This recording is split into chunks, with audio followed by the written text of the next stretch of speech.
Hey guys, what's up? This is Tony from alphapursuits.com. In this video, we are going to take a look at AEZS and see why it might be a good stock for the wheel strategy. Stay tuned.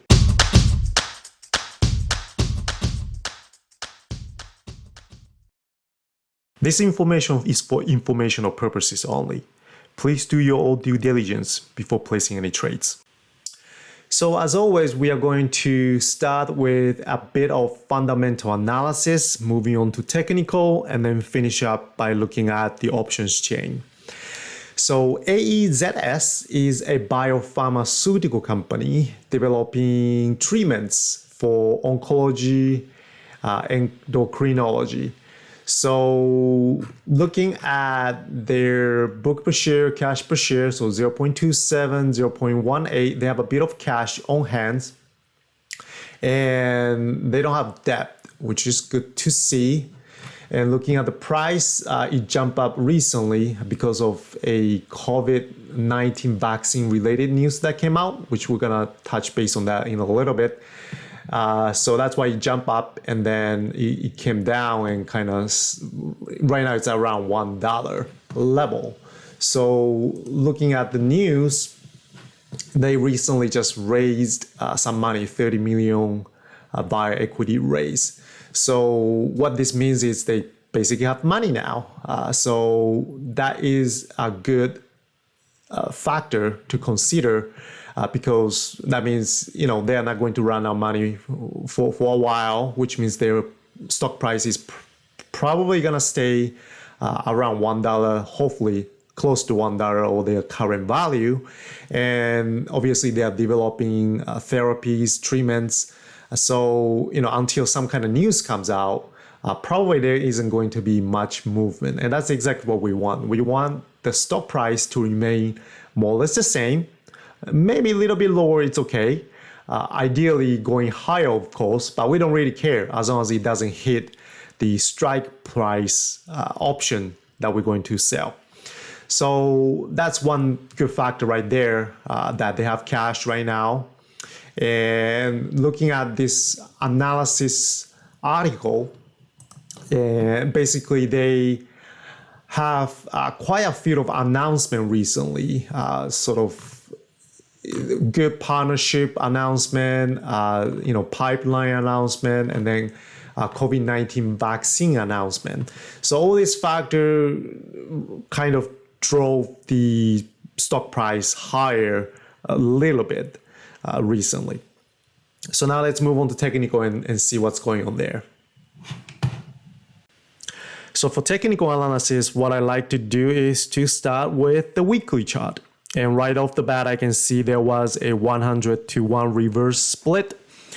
It's not a good sign to see. Most likely they did it to be complying with a major stock exchange listing requirement.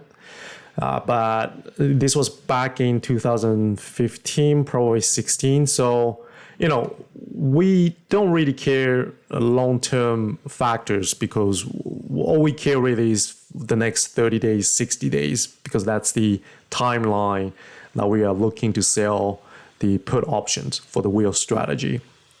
So even though this is not a good sign to see, we don't really care because it's such a long time ago. And looking at the volatility, this stock is pretty high. They had a pretty huge spike in implied volatility recently, which is nice to see. And zoom in a little bit. So I cannot really draw any lines here, but quickly looking at the volume, there was a huge spike recently. And MACD, it's still in the positive territory. So let's take a look at the daily chart because I cannot really do anything with the weekly chart. And looking at the daily chart, as we can see, I'm able to draw a couple of resistance and support line. And looking at that, one is around 30 cents, the other one is around 80 cents. So most likely we will have to look at $1 strike price, maybe 0.5 if there is any that has substantial premium that we can trade, but $1 would be a good place to start with.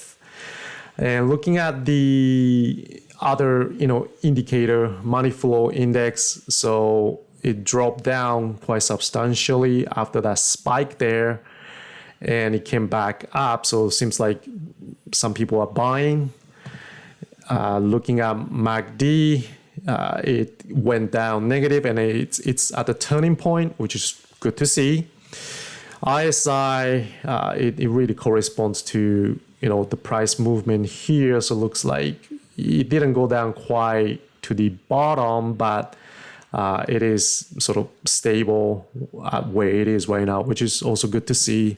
And then TTM squeeze, it's not squeezing obviously, and it is sort of going back up. So looking at all this, looks like, okay, it's sort of in the midway of something that's going on. So most likely it might, keep going up, maybe stay here, maybe go down a little bit. I don't know. But what we know based on the data that we have is that most likely it's not going to go any further than where it is right now, which is exactly what we want. So let's move on to take a look at the option chain and see what's going on there.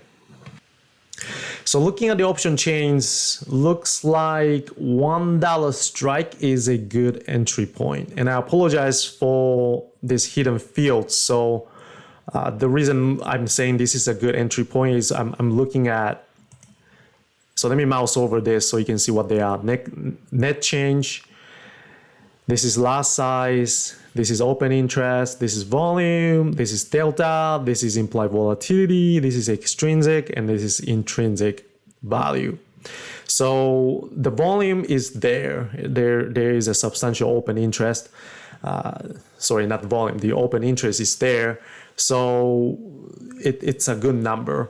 And looking at the return of investment, which is pretty good too, because for 36 days out, so expiring in 36 days, investing $1,000 could get you 20% return. And so $200 returns. That's pretty good. Obviously, there's gonna be commission, whatnot. That needs to be calculated as well, but roughly 20%. And looking at further months out, so looking at the implied volatility, there isn't much difference there. So it looks like nobody is really expecting something spectacular that is going to happen. So there's really no point in opening this one right now because the premium isn't there. So, wait a little bit. Once the time gets a little bit shorter, then obviously this could also be a good entry point as well. Now, if you like this video, please give it a thumb up, subscribe to the channel, and if you are really interested in finding out more about wheel strategy, I talk about that on my website, alphapursuits.com, so please visit there as well. And I'll see you in the next video. Thank you for watching.